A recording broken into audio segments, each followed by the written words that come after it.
Kondisi banjir di wilayah Kota Barabai, Kabupaten Hulu Sungai Tengah hingga Selasa siang berangsur surut, bahkan sebagian sudah mengering.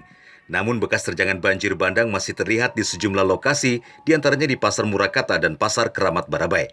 Dari video kiriman warga Barabai Yusuf Rahmadani, endapan lumpur kecoklatan masih menempel di los-los pertokoan bahkan hingga ke dagangan pakaian dan barang-barang. Di beberapa bagian genangan air bercampur lumpur masih belum dibersihkan. Namun suasana kota Barabai yang sempat lumpuh total kembali hidup seiring beroperasinya kembali listrik dan layanan air setelah sebelumnya mati total. Kondisi kota Barabai yang masih kotor pasca banjir membuat anggota TNI dari Batalion Infanteri 621 Manuntung terjun ke lapangan pada Selasa siang.